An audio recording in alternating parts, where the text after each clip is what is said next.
Olá, pessoal! Estamos hoje fazendo o 5º episódio do Bate-Papo Elimacol. E o tema de hoje é uma conversa sobre carreiras, desafios e conquistas. Esse tema foi escolhido porque, como todos sabem, a Elimacol ela foi fundada pela minha mãe, Dona Elisa, que é uma mulher forte, inteligente, visionária. E eu e minha irmã, que somos sócias, acabamos assumindo esse legado dela. Estamos aí há 20 anos com a Elimacol, também seguindo o exemplo dela, né? Inclusive na nossa equipe nós temos bastante mulheres, né, que são líderes dentro da empresa, e a gente seguiu esse ensinamento dela.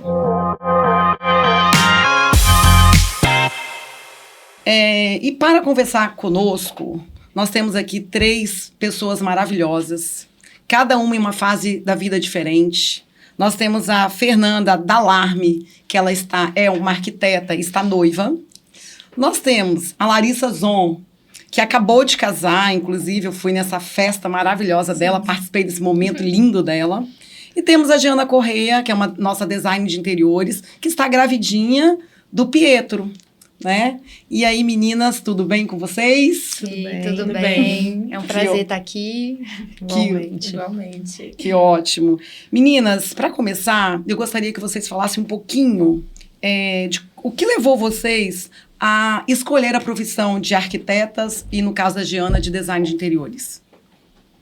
Arquitetura, eu sabia que eu ia para esse lado, mais da construção, um lado mais exato, mas eu tinha dúvidas, né? Arquitetura, engenharia civil, a gente sempre fica um pouco nessa dúvida. Design não era algo muito comum no meu campo ali de conhecimento. Então, fui para essas 2 áreas e aí fiz um curso técnico para saber se era isso mesmo. E aí, no curso técnico, eu falei, não, vai ser arquitetura, é o que tem mais a ver comigo, com o que eu quero ser após formada, né? Porque às vezes a gente só pensa na graduação, esquece como que é a vida daquela pessoa depois de formada, né? Eu estudei muito isso para saber como era o perfil de trabalho de uma pessoa pós-formada em arquitetura e pós-formada em engenharia civil. E aí eu optei pela arquitetura mais pelo estilo de vida mesmo. Para mim, a profissão de design é minha 2ª formação, né? Eu sou bióloga, mestrado em botânica, mas eu sempre tive uma paixão por casa, por interiores. Então, assim, minha mãe sonhava que eu fizesse arquitetura, mas a minha paixão não era, eu brinco, eu não só gosto de fachadas. Eu sempre gostei do detalhe, então da decoração, isso desde criança. Então, eu brinco que o mundo dá voltas, ele girou, e depois dos 30, eu resolvi fazer design de interiores. E aí, aquela paixão de criança hoje se tornou minha 2ª profissão, né? Então, a gente complementa um pouco de paisagismo aí da botânica, mas o principalmente é botar florzinha no vaso, que é o que eu gosto de fazer, é onde eu me encontrei. Mas é uma paixão que veio mesmo de infância, de hobby, de olhar, de apreciar aquilo. E com o tempo, eu vi que poderia se tornar minha profissão. E é o que eu venho atuando agora nos últimos anos. E muito bem, né? Que bom. No meu caso, igual a Giana comentou, né, que a mãe dela tinha essa paixão por a filha ser designer ou arquiteta. Minha mãe também tinha essa paixão pelo fato de a gente já estar na área, né? Meu pai tinha um comércio na área de material de construção. Na época, meu irmão também fazia engenharia civil, então só faltava a Larissa ser arquiteta. E no início eu fiquei bem na dúvida, né? Eu fiz um cursinho também para medicina, nada a ver com arquitetura. E depois também eu vi que não era para mim, né? Não me identifiquei. Mas eu sempre fui uma pessoa muito perfeccionista, muito detalhista. E esse lado também tem a ver com arquitetura. Era muito boa em cálculo, né, para essa área de exatas. Então, eu fui também para o lado de arquitetura, não me identificava com engenharia. E optei pela arquitetura e hoje já estou aí com 10 anos de formada. Não, bacana a família de vocês quererem que vocês fossem para essa área de arquitetura, porque meu pai queria que eu fosse polícia. E aí eu falei, pai, mas não faz sentido nenhum eu ser polícia, não vou botar autoridade em ninguém. Mas ele batia o pé, até que aí o meu pé foi mais forte, né? Eu falei, não, vou ser arquiteta mesmo. Legal, que diferente, né? Diferente. Muito. Durante a graduação, vocês sentiram alguma diferença de tratamento por serem mulheres? Assim, eu sei que esse tema é um pouco polêmico, assim, mas a gente precisa falar, né? Vocês sentiram alguma diferença? Eu, na minha faculdade, assim, durante toda a graduação, eu não senti nenhuma diferença. Tanto que na minha turma, praticamente 80%, quase 90% eram mulheres mesmo na minha turma. Então, durante todo esse processo, eu não senti nada sobre a minha isso. turma também, a maioria era mulher. Só que o que eu percebia? Não é que era a pergunta, ela parece que ela leva para um lado assim, senti um preconceito, alguma coisa assim. Não é que tinha isso, mas tinha uma sutileza ali de alguns professores, principalmente professoras arquitetas de formação. Elas meio que te levavam a optar por um caminho não empreendedor e mais acadêmico. Porque elas falavam assim, eu já tentei, já tive escritório, mas quando eu tive filho foi muito complicado, e a área acadêmica é muito mais tranquila, né? A gente sabe que a área do empreendedorismo, ter um escritório, isso demanda muito da gente, não só como arquiteta, mas como gestora, né? E a mulher, ela tem muito disso, de ser gestora do negócio dela, ser gestora da família, então, assim, elas pendiam para esse lado e meio que queria te falar que também era o melhor. Então, faltava um pouco de apoio. Talvez não era um preconceito, mas um medo ali de empreender e não dar certo, porque uma hora vai ser mãe, vai ter que cuidar da família, e aí elas meio que levavam a gente para esse lado. Eu sentia isso, por mais sutil que fosse. Ou sabe? seja, porque elas também já passaram, já passaram. sentiram na pele, já né? sentiram na pele, sentiram exatamente. na pele. Elas eram uma proteção para vocês. Exato. Talvez mesmo que subconsciente, assim, mas era uma proteção. Eu não tive porque eu acabei que eu fiz a minha graduação à distância, também foi na época da pandemia, então acaba que a gente não teve contato a nível de turma e nada do tipo. E eu acredito também que a área de interiores, ela é uma área mais feminina, né? A gente tem muitos, às vezes, arquitetos também, homens especializados em interiores, mas eu acho que acaba sendo uma área que pende muito pro lado da mulher, né? Então, se você acaba tendo um preconceito, pode ser depois na sua área de atuação, quando você começa a lidar com a engenharia, com a execução de obra, mas acho que no decorrer da formação, não. Acho que é algo bem feminino, assim mesmo. Eu acho que 80%, 90% são mulheres, né? No curso de graduação. Como foi a transição de vocês da faculdade para o mercado de trabalho? Porque quando a gente está estudando, gente, pelo menos é tudo muito lindo, né? Pelo menos na época que eu fiz faculdade, né? Era tudo muito lindo. Tudo são flores. Tudo são flores, o papel Tudo é aceita sonho. tudo, o papel aceita tudo, né? Mas aí quando vai para o mercado de trabalho, que a gente vê que não é bem assim, né? E como foi para vocês? Sair daquele sonho, agora eu sou arquiteta, tal, não sei o quê, e realmente viver a realidade ali do mercado de trabalho? Para mim, assim, como eu fiz uma formação mais tardia, e parte dessa formação se deu em decorrência, assim, das pessoas falarem que eu tinha que fazer o curso. Porque eu fazia, como disse, serviço voluntário. Ficava dando pitaco na casa de todo mundo, nas coisas. E aí, amigos, pessoas ficaram... Jana, você tem que fazer design, você tem que fazer, você tem que atuar com isso. Queria te contratar. Então, acaba que quando eu terminei a formação, a gente já estava com projetos contratados. Que bacana. Então, e eu acho que também, assim, pela idade em si, né? Não era a diferença de quando eu formei na biologia. Então, para mim, eu não tive essa dificuldade para entrar no mercado devido à situação que eu vinha desenvolvendo nos últimos anos, né? Tinha o ateliê também, que mexia com mesa posta, então, querendo ou não, estava envolvida no segmento residencial. Então, já tinha esse olhar querendo do público, assim, dos conhecidos para esse segmento de casa. Então, eu não tive essa dificuldade de entrar no mercado de trabalho, graças a Deus, assim, no início, né? Porque é uma dor muito forte. Eu sempre ouvi, principalmente, acho que por meu pai querer que eu fosse, não só policial ali, majoritariamente polícia, mas concurso público, né? Então, quando eu falo... a segurança, a estabilidade, né? Que vinha isso dele. E aí, eu entrei na faculdade já achando assim, já tendo aquela crença, talvez não minha, mas tinha aquilo rolando ali de que ia ser difícil arrumar cliente, né? Que primeiro talvez ia ter que trabalhar no escritório, que era muito complicado. Só que eu tinha um Instagram e eu postava as coisas. Eu postava dos meus estágios, eu postava das coisas ali que eu fazia no computador. Então, isso fez com que as pessoas achassem que eu já estava formada. Era quase isso. Então, antes de me formar, sempre trabalhei muito. Quando eu pude fazer estágio, já fui fazer. Então, já fui pegando o jeito de como é trabalhar, porque realmente é muito diferente da faculdade. Então, eu vejo que a principal dificuldade quando eu formei não foi achar cliente. Eu tinha muito cliente, graças a Deus. Foi entender que só ser arquiteta e fazer projeto não era suficiente. Que a última coisa que eu precisava saber era fazer projeto. Você assumir a responsabilidade de uma obra, de um empreendimento, principalmente uma comerciais, né? Que tem um investimento ali, tem prazo. Então, essa responsabilidade, né? Que às vezes o recém-formado, ele tem medo, tem receio, né? Que é uma coisa que você só vai adquirir na prática. É só com o passar das obras que você assume, né? Isso, assim, de entrar com o coração mais leve do que... né? Ou talvez com uma segurança de que vai surgir uma situação, talvez não saiba resolver, mas eu vou resolver. Sim. Eu vou achar alguém que vai me ajudar, eu vou achar uma solução. Né? Só que quando você forma, você não tem essa noção. E a maioria dos clientes, pelo menos os meus, são pessoas mais velhas, são pessoas que já têm uma renda estabelecida, que elas vão construir uma casa é um investimento muito alto. E aí você tá ali, né, na frente, a pessoa confia em você.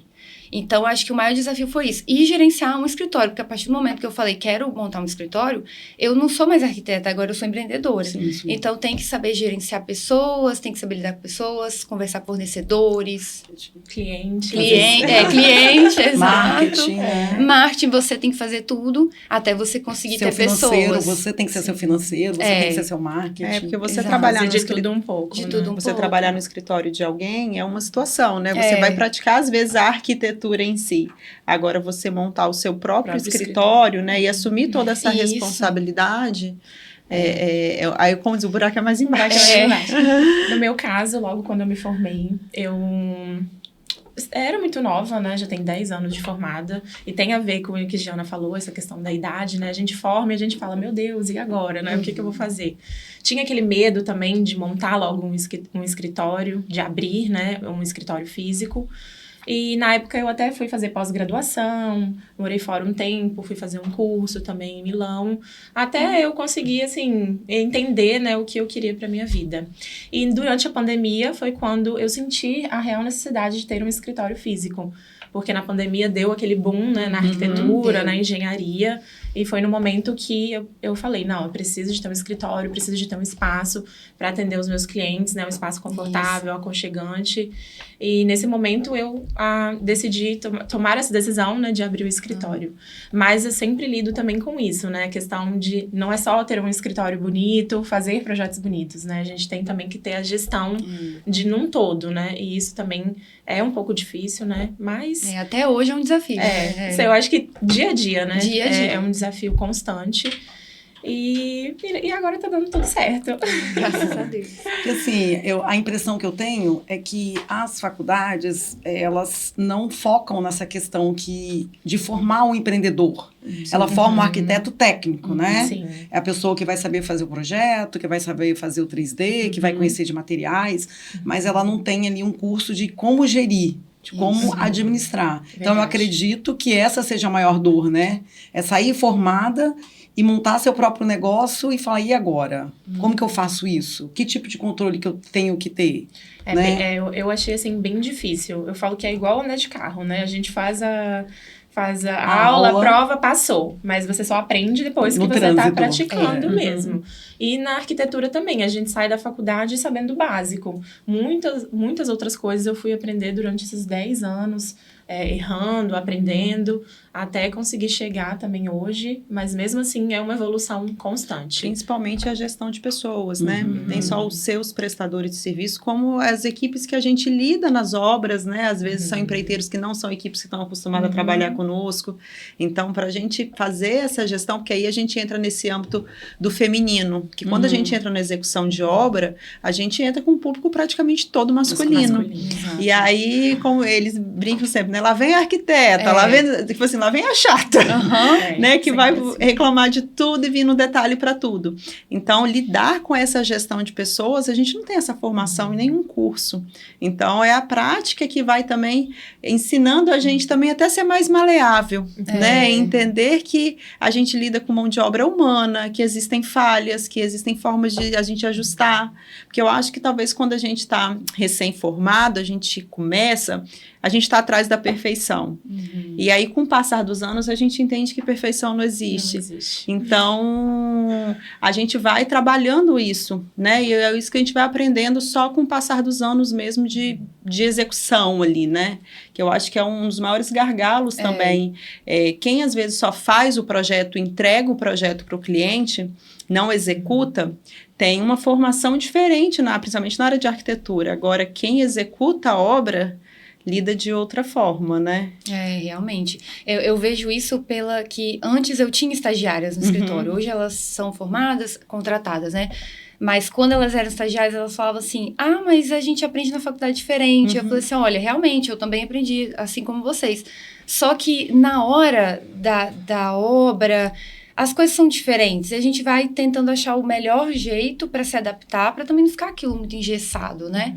E é só a vida mesmo, só a experiência. Até porque, igual a Liane falou, o papel aceita tudo. Quando tudo. chega, a parede está torta, o revestimento não cabe, então o móvel não entra, a parede fora de prumo, a marcenaria não encaixa. Então, você entra naquela solução de conflito ali, né? Para não ficar ruim para o cliente, para não ficar ruim para o fornecedor. Então, às vezes a gente está ali como solucionador de conflito realmente. Nem como arquiteto, nem como designer, não. Eu vejo muito isso, o cliente manda, Jana, ficou desse jeito, aí eu fico, deixa eu pensar qual solução para isso, porque eu sei que às vezes pra minimizar os impactos. Os impactos para o fornecedor, porque às vezes a culpa também não é do fornecedor, né? Porque às vezes foi no início da construção, às vezes a gente pega construção antiga para reforma. Nossa, então aí você aparece um monte de... tem que pegar a balancinha e equilibrar, né? Porque você o que vai solucionar para o cliente ter um bom resultado, porque ele está fazendo um investimento, e para o fornecedor também, para ele também não tomar prejuízo desde que o erro não seja dele, né? Então, essa parte de solucionar conflitos, essa a gente não tem na faculdade. Não tem. E eu falo que a mulher, ela tem isso nato, sabe? Porque a mulher, ela é aquela apaziguadora, sabe? Acho que é mais maleável, né? Maleável. Então, já cheguei em situações em obra que tava lá, fornecedor, executor e cliente, todo mundo desesperado. E aí a gente fala, não, calma, vamos achar uma solução. Porque realmente na hora que tá com problema, você querer culpar alguém é tão fácil, né? Então vamos achar uma solução todo mundo junto, que fique bom. Porque às vezes nem sempre a solução é tirar e fazer tudo de novo. Às vezes dá para ajustar. E eu já tive que estar nessa situação de ser aquela que vai equilibrar os pratos para todo mundo ali, para ninguém brigar. E eu não sei, eu sinto que a mulher tem muito isso, de saber lidar com todo mundo, e é até uma vantagem nossa, assim, na obra. É muito bacana. Nós temos mesmo essa facilidade, né? Até por ter o lado maternal aí já mais aflorado de... Eu acho que é isso esse mesmo. meio termo aí. Essa questão de obra também, foi o que a Diana falou. A gente faz o projeto no papel, é uma coisa. Depois que a gente começa a presenciar a obra, fazer o acompanhamento, estar ali dia a dia, a gente vê que, às vezes, uma coisa que a gente preveu ali no projeto não vai dar certo na obra. Então, estar lidando também com mestre de obras, consultores, e isso traz também uma grande expertise e aprendizado para nós. Então, e a gente está aberto a esses ajustes, adaptações, né? Porque nós também, enquanto profissionais, não poderemos ser rígidos ao ponto de falar, não, mas eu projetei assim, tem que ser assim, tem que ser assim. Então, às vezes o projeto é de um jeito, a execução é de outra. Acaba sendo de outra, né? E aí, com o tempo, a gente passa também a projetar de uma outra forma. Exatamente. A gente evolui a nossa forma de projetar de forma que se torna sempre execuível, assim, pra gente não ter esses percalços que acontecem, às vezes, no início de formação, né? Porque você não tem a prática de executar, então a gente cria aquelas coisas mirabolantes que na execução não funciona. A gente fala, vai dar certo.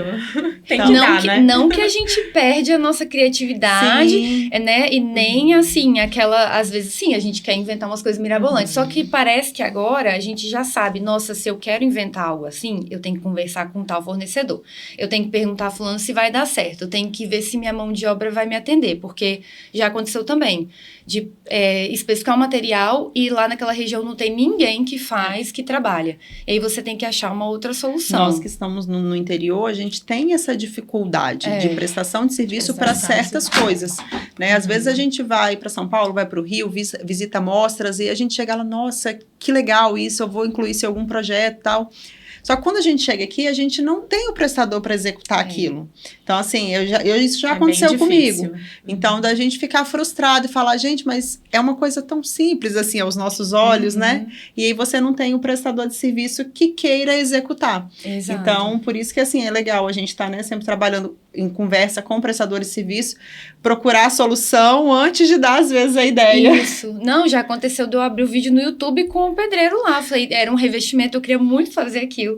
E aí eu falei, vamos achar uma solução aqui, vai ficar bom. Aí a gente abriu o vídeo, ele falou, não, eu pego, topo.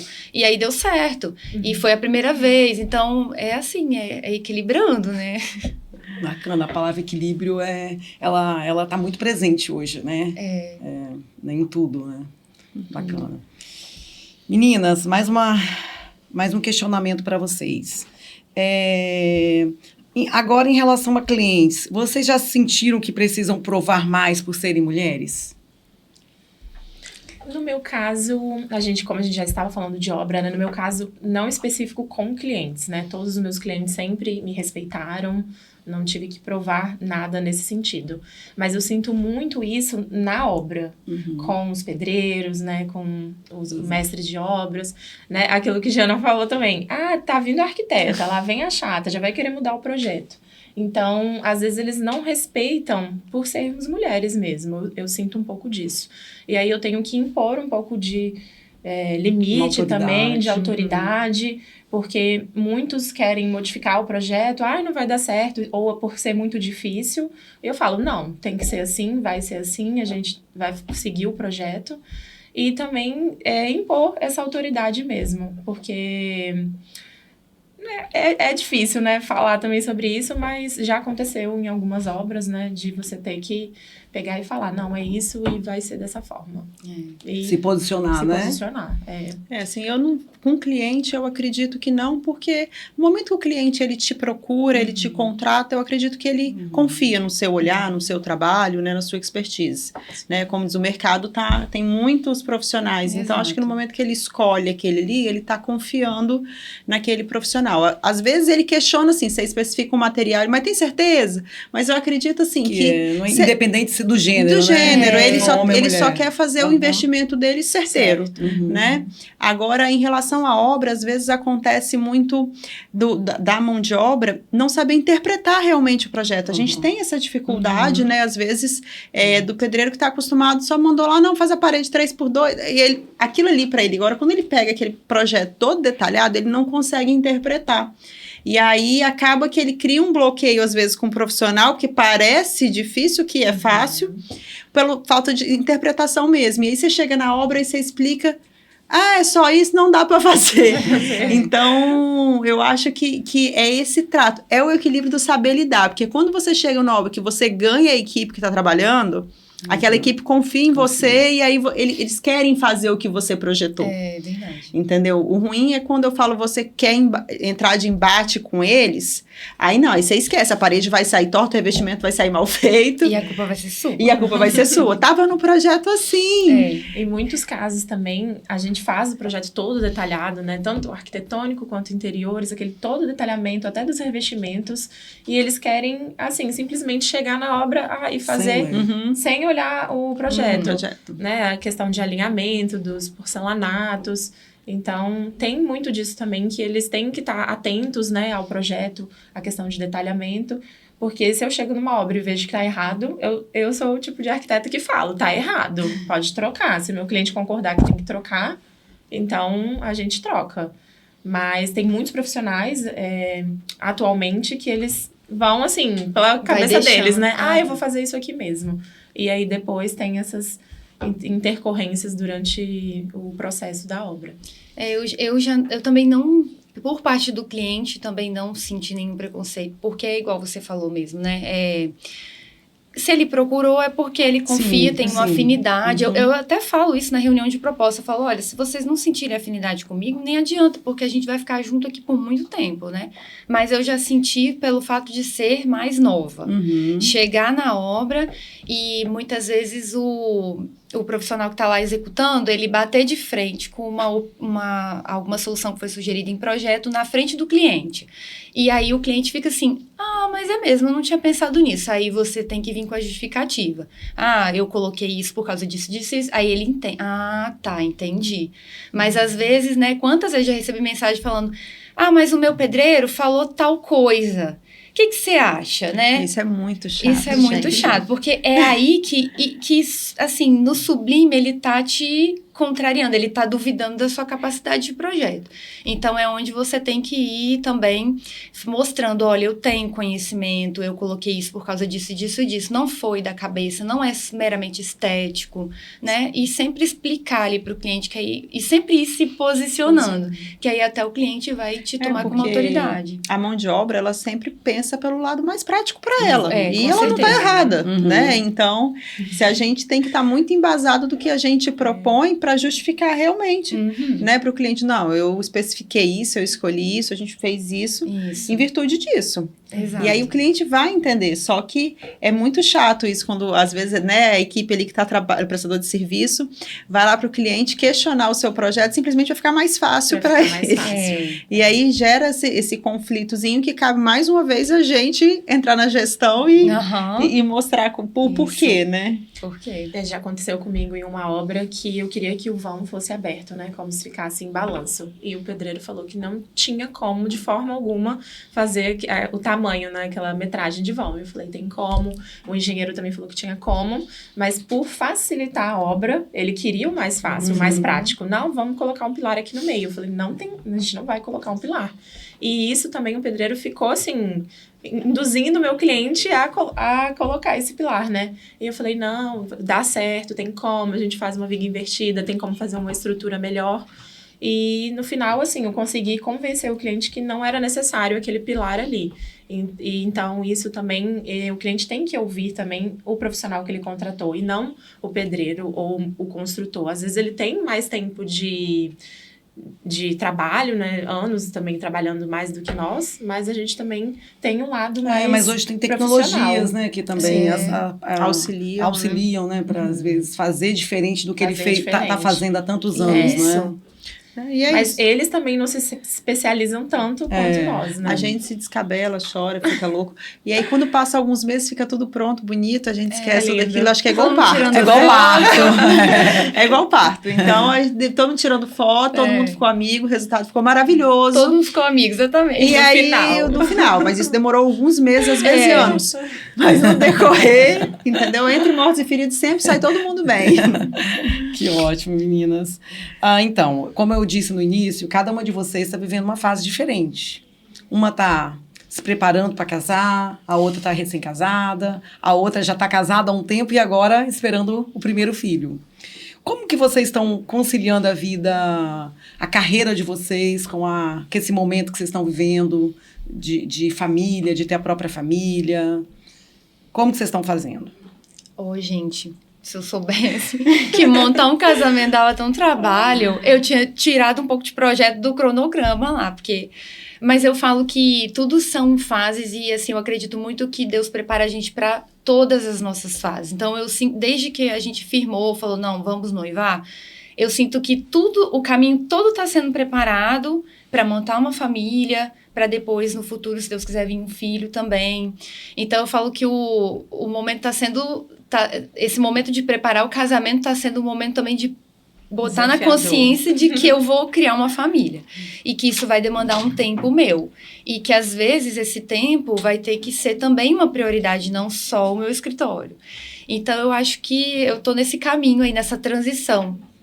E é desafiador, porque antes o meu tempo era 100% meu trabalho, né? Agora eu já tenho que dividir com um parceiro e posteriormente com um filho. Então eu tô aí nessa transição, tô entendendo que as coisas vão ter que mudar. Na época, porque eu quero, né? Lógico, também. Na época que eu estava noiva também foi uma fase muito difícil, porque você tá ali lidando, né, com o escritório, com o cliente, com o projeto, e você tem que também estar vendo tudo sobre o casamento, e é muita coisa, né? Fazer uma festa requer muitos detalhes. Até tava falando com a Fernanda, no iniciozinho, assim, próximo do casamento, né? Uns 2, 3 meses, a gente fica meio desesperada, né? Pra dar conta de tudo. Eu peguei essa dica, eu já vou fechar os 3 meses lá no final, não vou botar cliente mais. 1 mês antes do casamento, eu parei também já no escritório de trabalhar, porque eu tava ficando doidinha, né? Pra dar conta de tudo. Mas pós, né, o casamento, agora casada já é uma outra fase também, uma fase muito boa, mas também desafiadora, porque eu levava muito projeto para casa, para fazer no final de semana, fazer correção, e também, aí meu esposo, né, ficava falando, Larissa, não precisa disso, né, agora a gente morando junto, antes, né, morava com os meus pais, e era outra vida, e a partir do momento que a gente casa também, vai morar junto, a gente tem que entender o momento do trabalho e o momento de estar em casa com a família. E também, depois, né, vem os filhos, aí Jana também já tá passando por essa fase, mas também acho que seja uma fase a mais desafiadora de todas, o filho. Porque a gente o casamento quer aproveitar, passa, né? Você quer aproveitar todas as fases. E se a gente não deixar, principalmente a gente que é empreendedora, deixa o escritório tomar conta mesmo, e os clientes e tudo, né? E é gostoso. Pensa, você casou, você quer aproveitar o momento com seu marido. Antes eu ficava trabalhando até muito tarde. Saía do escritório 8, 8h30. E depois que eu casei também, eu falo, não, 6 horas, 6h30 eu já tenho que ir embora, porque eu tenho que estar em casa à noite com o meu marido. Então, a gente tem que equilibrar. A mulher novamente sendo gestora do tempo. É muito difícil, assim, para quem gosta de trabalhar e gosta do que faz, ama o que faz, você abdicar de alguma coisa por outra, né? Eu vou fazer 12 anos de casada, então, acho que, assim, na parte do matrimônio eu já rodei. Então, já deu certo. Já estamos no início. Mas era justamente no início, logo que eu abri o escritório, eu trabalhava muito final de semana, sábado, domingo, feriado, não tinha isso. Eu atendia clientes sempre às 9 horas da noite. E aí, de um tempo para cá, antes da gestação, já foi algo que eu tive que começar a priorizar, né? Se eu pensava em engravidar, né, da família crescer, eu já teria que começar a entender que o tempo já não era mais o mesmo. Eu tinha que ter uma dedicação maior ao meu tempo de matrimônio extra, né? Porque, afinal de contas, o nosso bem mais importante que Deus nos pôs é o nosso matrimônio. A partir do momento ali, eu não posso abrir mão de nada por ele. Sim. E aí, eu parei já de trabalhar aos finais de semana, né? Para poder me dedicar realmente à família. E agora, com a gestação, eu acho que pelo fato também de eu estar gestando já mais velho, eu tô com 36 anos, né? Então, não tô com 20 e pouco. A gente faz as escolhas, né? Então, a gente escolhi gerar um filho, escolhi viver essa fase, né? Então, recebi a graça, eu acho que eu tenho que me dedicar a ela. Então, igual para mim, agora eu tô com a agenda fechada, já tem um mês e pouco, justamente para quando eu só entregar o que eu já tenho, né? Foi uma escolha também. Meu marido, você não vai organizar o escritório para ele ficar continuando? Eu falei, não, ele vai dar uma licença até eu estar no início da criança começando a crescer e eu retomo. Para você também viver essa fase, eu falei, né, assim, da maternidade. Eu não sei se vai ser só um filho, se vão ser 2, e depois não vai valer a pena eu ter, às vezes, 2, 3 meses de trabalho, eu ter ficado feito uma louca trabalhando eu não sabendo se eu dou peito, se eu troco a criança, ou se o pedreiro tá ligando para dizer que a obra não tá boa. Então, eu falei assim, vamos pensar, vamos dizer, a cada dia basta o seu cuidado, vamos pensar uma coisa de cada vez. Eu sei que nem todo mundo tem essa oportunidade, né, de abrir mão de um serviço, de parar um tempo, mas foi a escolha que eu fiz, né, que o meu marido a gente teve, de realmente, assim, em novembro eu pretendo parar tudo. Entregar tudo. E aí ficar, né, por conta da maternidade por alguns meses. Porque é o seu primeiro filho. É meu primeiro filho. Pois é, vai ser muito gostoso essa experiência, então, né? eu queria viver isso, né? E aí depois eu falo assim, a gente também tem que entender assim, não dá para você formar. Não é que não dá, né? É quando você consegue se organizar para isso, mas não dá para você, às vezes, formar e largar. Eu acho que a gente vem construindo uma caminhada, vocês estão construindo isso na carreira de vocês também. Então, você cria o seu histórico, eu acho que para depois você retomar, né? Você já tem um histórico dos projetos que você entregou, da sua forma de trabalhar. Com certeza. Né? Então, eu acho que é importante, se você tem a oportunidade de, às vezes, dar um pausezinho para viver essa nova fase, mesma forma que você deu um pause para viver o casamento, porque é uma fase maravilhosa. Sim. Né? Eu tava brincando esses dias, eu falei, gente, é muito mais fácil escolher mobiliário e tecido que fazer enxoval de bebê. Eu não entendo. Então, para todas as fases vai ter uma preocupação, né? Um desespero, porque tudo é muito novo. Tudo muito novo. Então, quando a gente tem essa oportunidade de viver cada fase, né? Depois que você casar, Larissa, tenho certeza que está vivendo Outros isso. É apaixonante o início sim. do matrimônio. Até assim. em relação à casa, né? Nós construímos uma casa e você colocar tudo do seu jeitinho no lugar. É uma delícia. É maravilhoso, assim, a sensação. Eu falei, eu tirei um mês, mas eu poderia ter tirado mais. Não, e é uma delícia a gente constituir ali, né, a nossa casa, o nosso lar e colocar da nossa forma. Sim.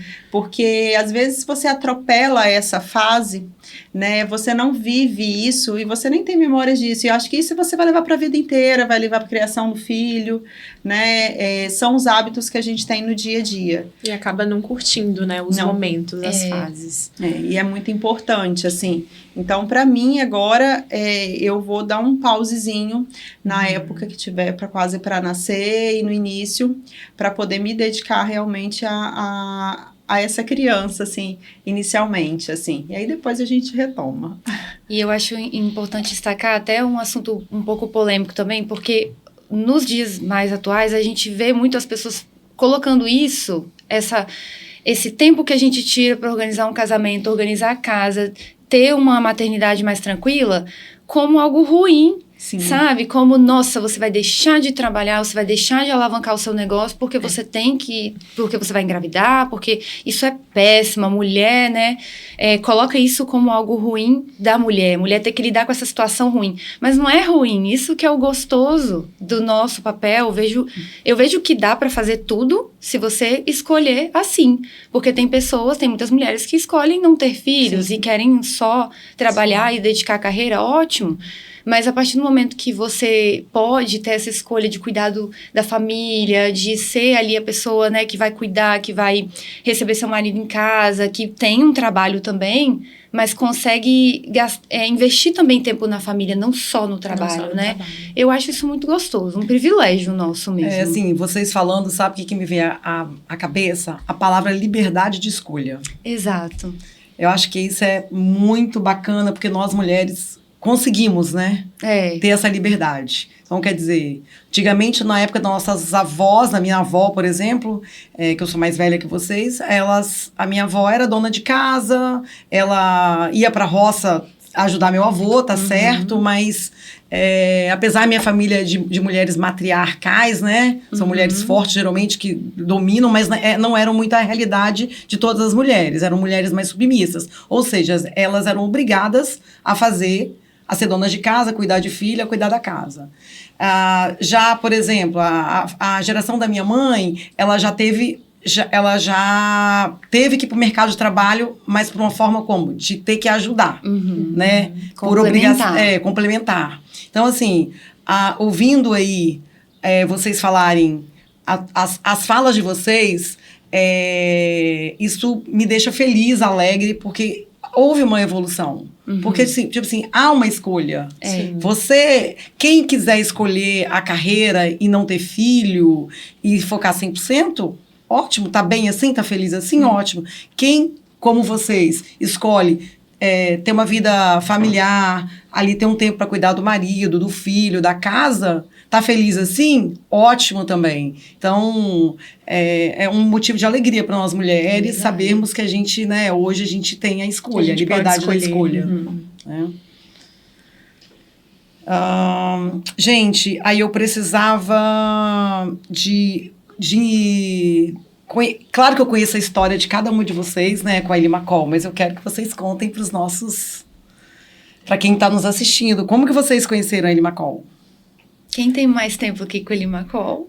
Acho que eu tenho mais tempo, sim. De formação, né? Então pode começar. Eu conheço a Eli McCall desde sempre, né, Aliane? Desde novinha, assim, pelo fato do meu pai também ter na época, material de construção. Então, eu já conheço a Eli McCall há muitos anos. Mas eu comecei a frequentar mais, né, depois que eu me formei. Estar sempre indo lá, levando os clientes. E a partir do momento que eu me formei, a gente criou mais esse vínculo, né, com a loja. Sempre estamos lá indicando, somos super bem atendidas. Atendimento maravilhoso das meninas. E eu amo essa loja. Ótimo. E também ela esteve presente em todas as fases, assim, da minha vida, né? Quando nós construímos a casa, na fase da vida também da minha família, né? Sempre a gente dá prioridade para Eli McCall, com certeza. Porque Larissa, assim, ela... pai dela, né, um exemplo aqui, né, de um empreendedor de São Mateus, uma pessoa íntegra, uma pessoa maravilhosa. Desde quando cheguei em São Mateus, conheço o pai dela. E acabando que também meio que acompanhei um pouquinho de longe, né, Larissa? Sim. Mas um pouquinho de longe, Larissa crescendo também aí. Verdade. Foi para Vitória, fez faculdade lá, né? Então a gente está sempre aí presente. Eu participei do momento mais importante até então da vida dela, que foi o casamento, né? A construção da casa. A construção da casa, que foi um sonho, né? A gente participou juntos. Foi bem bacana.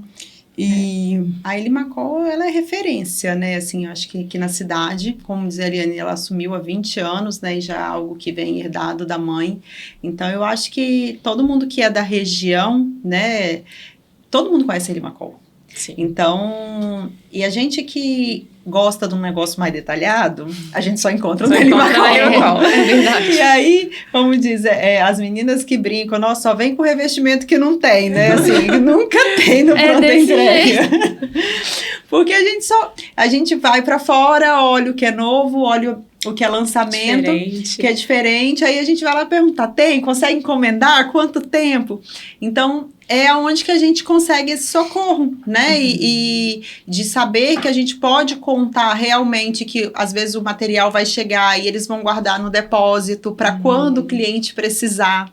Porque você saber que é muito além de ser cliente fornecedor. Acaba que você cria um vínculo de amizade e realmente de parceria. De entender que você pode contar com aquele fornecedor. Deu problema, vamos solucionar. A gente liga para um, liga para outro. E que não abandona, gente. Né? Assim, se deu errado, não abandona.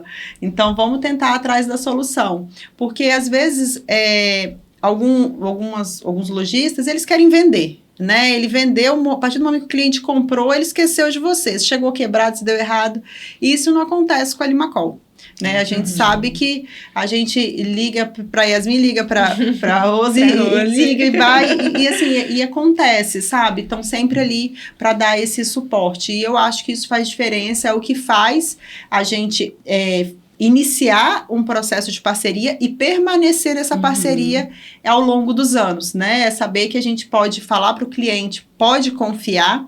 Porque, querendo ou não, às vezes o cliente compra um negócio para entregar daqui a 6 meses, ele paga aquilo ali, né? Então, você pode confiar que o seu material vai ser entregue. Vai ser entregue e vai ficar guardadinho. Que vai ficar guardado. Então, isso pra gente é muito bom. Porque isso nos traz, assim, mais um ponto para descansarmos, né? Assim, mentalmente saber que... são tantos problemas, né? São tantos problemas durante uma obra. E eu falo que sempre que a gente, às vezes, indica um fornecedor, a gente passa a assumir essa responsabilidade com junto. certeza. Por mais que a gente fale, olha, a gente só está indicando, a gente não tem responsabilidade pelo fornecedor. A escolha é do cliente.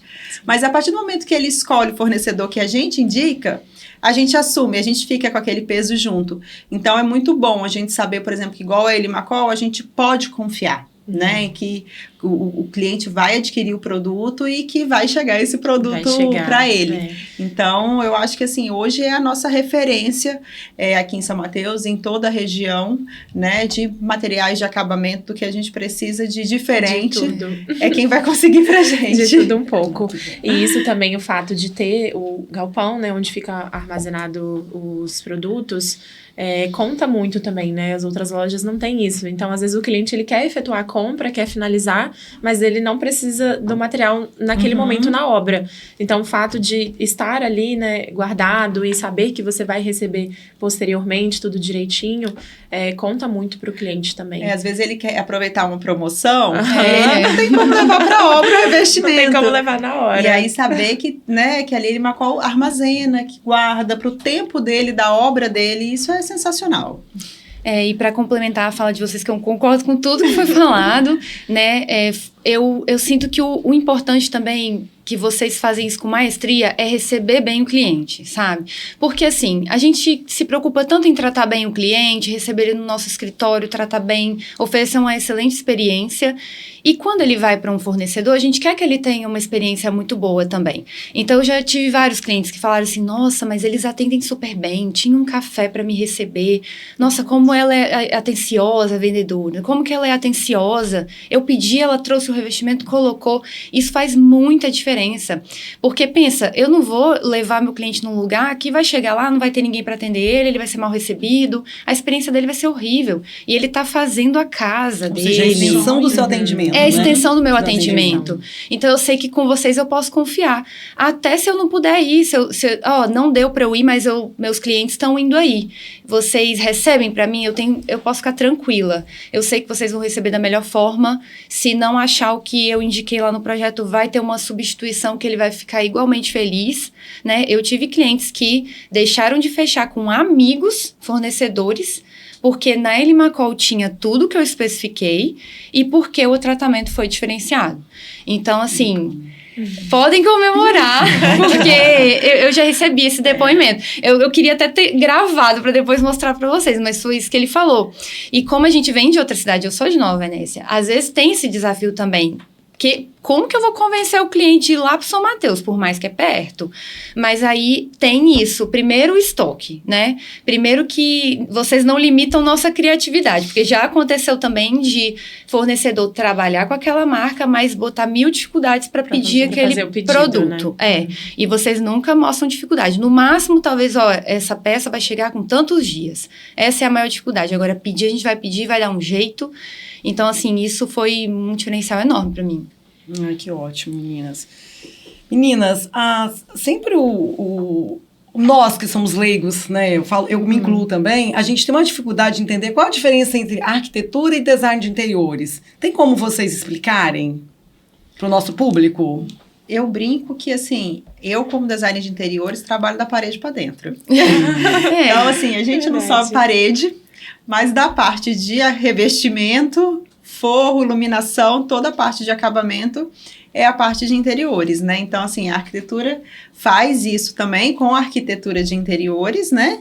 Sim. E, então, o que diferencia, eu acho que a gente, como designer, a gente trabalha somente, vamos pensar nessa parte de acabamento, mas o foco, assim, principalmente até um acabamento final, pelo menos para os meus projetos no escritório. Então, a gente especifica quadro, tapete, todo o mobiliário, né? Então, os nossos projetos, eles vão completos até a parte de decoração, todos, né? A gente não faz, assim, lá no escritório, só marcenaria, só revestimento, não. A gente só faz, eu brinco completo. Eu falo só por ter fechado.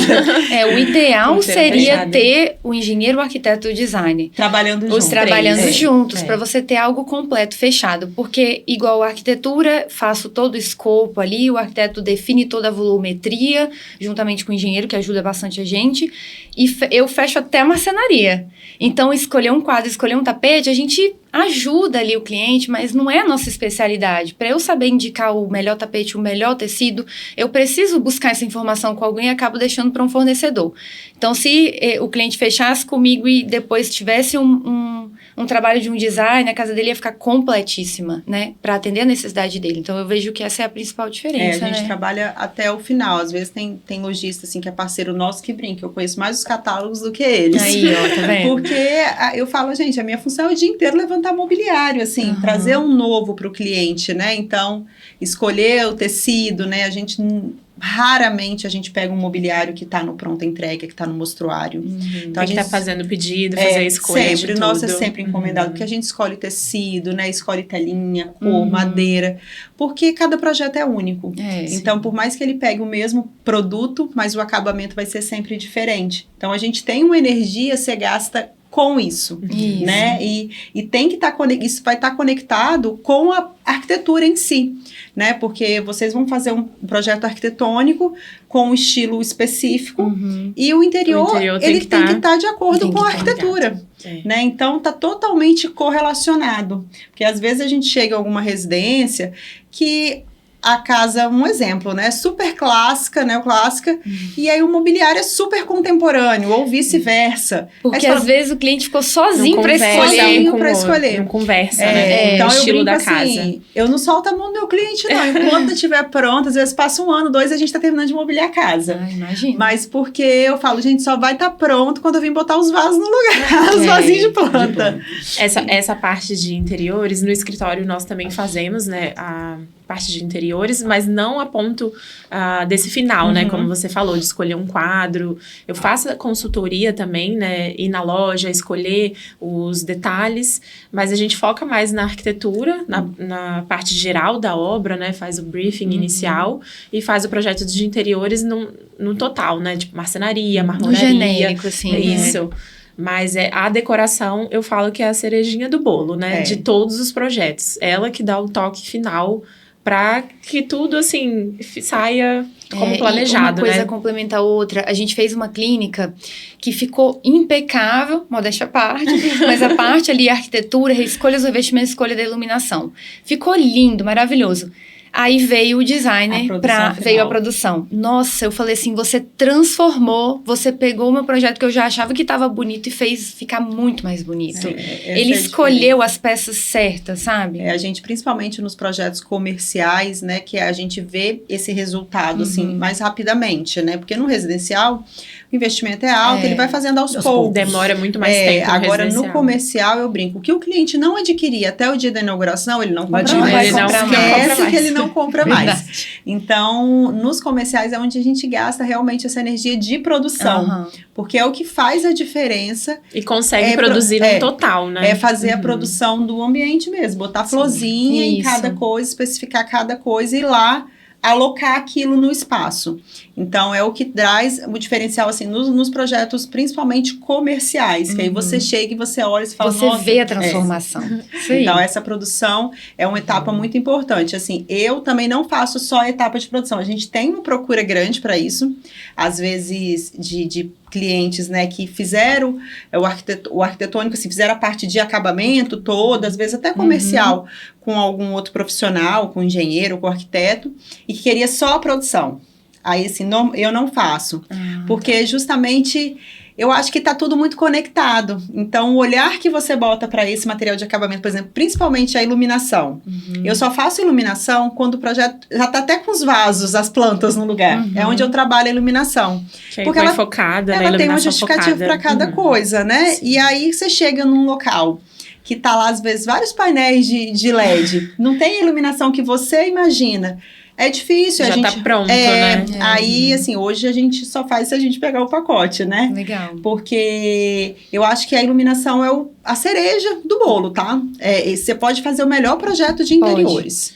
Se a iluminação não estiver adequada. Você pode botar o quadro aqui. Se não tiver luz para ele não serve para nada. Porque você não dá ênfase, não vê. Então, por isso que eu acho que quando você tem a oportunidade de trabalhar os profissionais juntos, já na equipe, a gente já fez isso também. De trabalhar engenheiro, arquiteto e eu como designer. Então, eu auxiliei. No caso da Vivenda Bocherry, foi isso. A gente trabalhou a equipe junto. Então, desde Fica o todo layout... mundo conectado, né?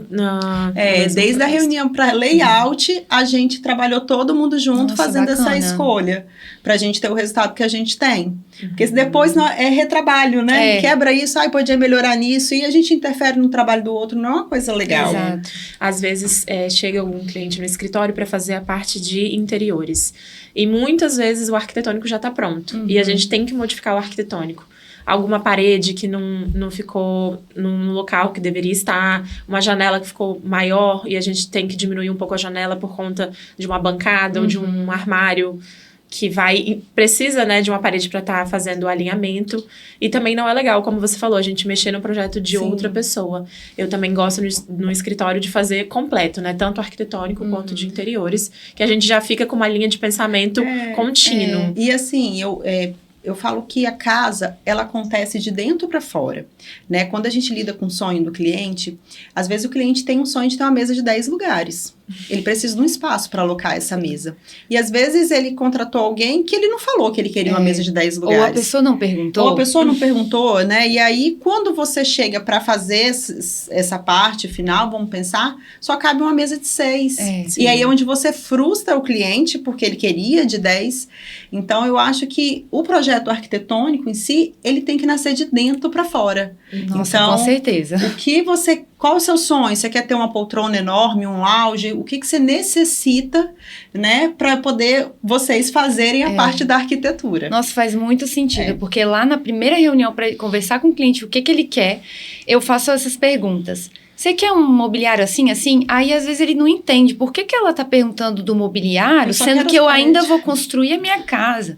Aí eu falo, olha, mas é porque eu preciso saber. Eu preciso saber se você quer 2 cubas no seu banheiro, porque senão depois não vai caber. Você quer uma cama king size ou casal? Exato. Né? Então... E muitas vezes o cliente, lá no início do briefing, ele não sabe esses detalhes. Então, é onde a gente vai, né, fazendo as perguntas certas para tirar isso dele. Porque, às vezes, ele só não sabe explicar, mas ele sabe o que ele quer. É verdade. Meninas, chegamos ao fim do nosso 5º episódio. Quero agradecer cada uma de vocês que gentilmente veio aqui conversar com a gente sobre esse assunto. Que bom, foi muito bom, foi muito proveitoso. Enorme. Tenho certeza que as pessoas que estão nos assistindo, né, vão obter mais ainda conhecimento. E foi um prazer, foi legal, foi bacana conversar com você, Fernanda. Ai, que bom, o Você prazer é uma foi pessoa meu. maravilhosa. A gente desde que a gente obrigada. conheceu, a gente já teve uma conexão. Giana, já te admiro há muito tempo, desde a época da mesa posta seu ateliê, né? Que você já era bem famosa aqui em São Mateus. Olha, tem uma moça aqui em São Mateus que está fazendo um trabalho bacana de mesa posta. Então, assim, a gente já tem essa admiração. Larissa, que a gente praticamente acompanhou o crescimento dela, né? Sim. Aqui. Então, gente, muito, muito, muito obrigada mesmo. Eu tenho certeza que as pessoas, muitas... A gente está falando um pouco de mulheres hoje. Muitas mulheres que estão começando a carreira vão se inspirar no que vocês falaram, no depoimento de vocês. E foi muito generoso da parte de vocês também colocar do jeito que vocês colocaram, sobre como vocês fazem, como vocês conciliam, como foi. Então, assim, muito, muito, muito obrigada e conte com a gente sempre. Contaremos sempre. Contaremos. Com certeza. Muito obrigada, estar foi um aqui. prazer. Obrigada. Encerramos aqui a nossa série de 5 episódios. Obrigada a vocês que nos acompanharam. Nos siga em nossas redes sociais, @elimacó Acabamentos, e fique por dentro das nossas novidades.